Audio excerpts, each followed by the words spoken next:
In this video, I will show you exactly where you can find live photos on your iPhone, where exactly they happen to be located. Because imagine this, you took a nice set of live photos, but you cannot find them inside of your iPhone.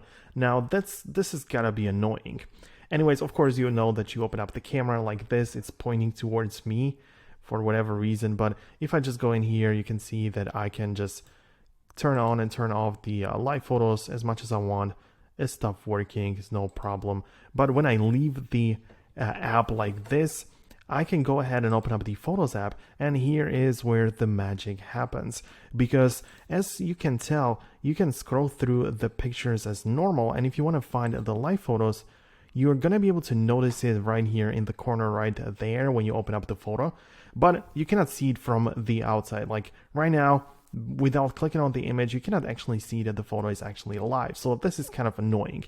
In order to combat this, what you can do is to basically get to the library and scroll all the way to the bottom like this. And here are all the media types, and stuff which you may be interested in is literally the second one is called live photos. So you can easily get inside of the live photos section, and here in this section are all of the photos available in here are all gonna be the live photos. So you may be sure that they are here. It's nicely sorted, and it's just here to make sure that you will be able to find it anytime that you want. Of course, there are some different ways how you can actually find them and where they are located. For example, if you use iCloud, you can literally open up Safari and open up iCloud.com. You're going to be able to find the photos and sort them through the categories, including live photos as well.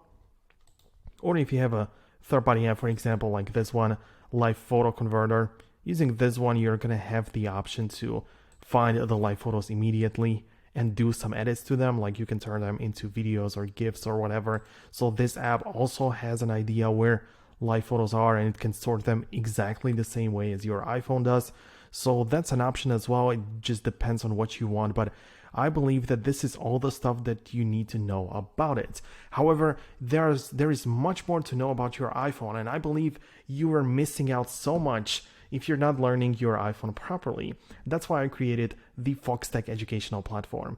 You can join it for free. It's linked down below in the description, of course. So go ahead and check it out right now. And there are as of right now, there's the social media where you can find the video editing course in an iPad app. And also there is the all iPhone apps explained, and I'm constantly adding more content there as we speak, as the time goes by. So definitely something to pay attention to. Definitely check it out down below in the comment section or in the description there. But I'm going to wrap up the video right now. Hope you found this video useful. If you did, leave a thumbs up, but subscribe down below to the Foxtecc as well so you never miss future uploads, future videos like this one. I believe that you're going to find it very valuable. So thanks a lot for watching. See you guys later in the next videos.